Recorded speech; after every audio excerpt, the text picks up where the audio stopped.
Իրավունքը գրում է, Փաշինյանի թրիտակով անցած 10 եպիսկոպոսից մի քանիսը լավատեղյակ աղբյուրների փոխանցմամբ Մայր աթոռի վրա գրոհելու վերջին ձախողված օպերացիայից հետո զատնի են դրել։ Ոչ խոսում են, ոչ կարծիք հայտնում, խալաստո են դրել ու նստել, ասել է թերթի աղբյուրը։ Այս հանգամանքը նյարդայնացրել է Փաշինյանին, եւ նա հրովարտակ է ուղարկել զատնի դրածներին, թե բա արդեն վառվել եք, էլ հետդարձ չկա։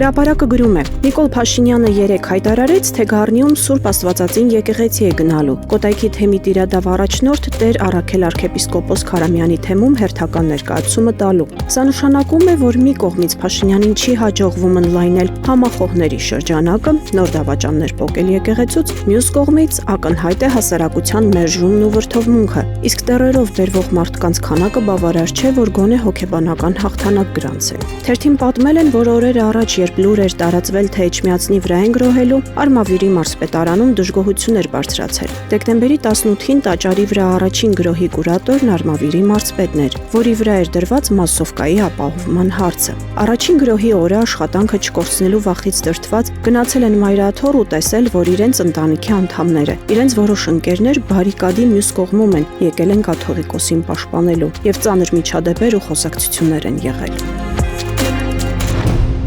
Իրավունքը գրում է. ՔՊ-ում կարծես թե նոր կրքեր են բորբոքվում։ Իշխանական կուլիսներում շշուկներ են շրջանառվում, որ Երևանի քաղաքապետ Տիգրան Ավինյանը ստեղծել է համախոհների թիմ, որոնց հետ 2026 թվականին մասնակցելու է ընտրություններին իր օրակարգով։ Այն է ընդդեմ Նիկոլ Փաշինյանի։ Ամենևին զարմանք չի առաջացնի, եթե օդում կախված լուրերը համապատասխանեն իրականությանը, քանի որ դեռևս 2023 թվականից շրջանառվում էր մամուլում, որ Ավինյանի սիրտը վարչապետի աթոռ է ուզում։ Ստացվում է, որ Հռելով ասեկոսեները հնարավոր է Տիգրան Ավինյանը, ՔՊ-ական падգամավոր Հարիկ Սարգսյանը եւ ՔՊ-ից այլ մեժվածներ համախմբվեն եւ իրենց տղամարդու խոսքը ասեն։ Հրապարակը մի շարք ահազանգներ է ստացել, որ ՊԵԿ-ը հարկային տերորի է ենթարկում տնտեսվարողներին, հատկապես համայնքներում փոքր ու միջին ձեռնարկատերերին։ Թերթին ասել են, որ հարկային տեսուչներն այնպիսի տուգանքներ են գրում, որ տվյալ ձեռնարկությունները հայտնվում են փակվելու եզրին։ Տեսուչներն արդարանում են, թե տարեվերջ է, իրենց վրա պլան է դրված։ Փաստորեն Նիկոլ Փաշինյանն ամբիոններից հարկ վճարողին հերոս է անվանում, բայց տակից քերում նրանց, հավանաբար, որ հաջորդ տարի ընտրություններից առաջ կարողանա պետական ընտրակաշարք բաժանել պետական հիմնարկներում եւ լրացուցիչ ձայներ ստանալ իրենց եկամուտն ամեն ինչից վերդասող զանգվածից։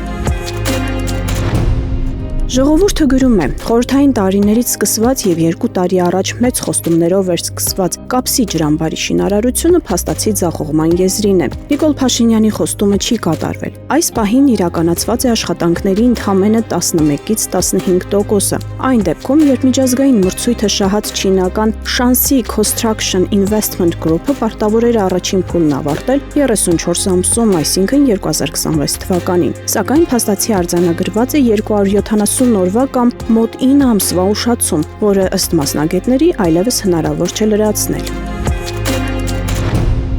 Հրապարակը գրում է. շաբաթ օրը ՔՊ-ի կորպորատիվն է լինելու Արտաշատի Ադանա ռեստորանում։ ՔՊ-ում երեք ոմանք չարախնդում էին, որ շատերը հաջորդ օրը Փաշինյանի մասնակցությամբ ֆեյք պատարագին չգնալու համար հիմնավոր արդարացում կունենան, խոմհարի մեջ կլինեն ու չեն կարողանա մասնակցել։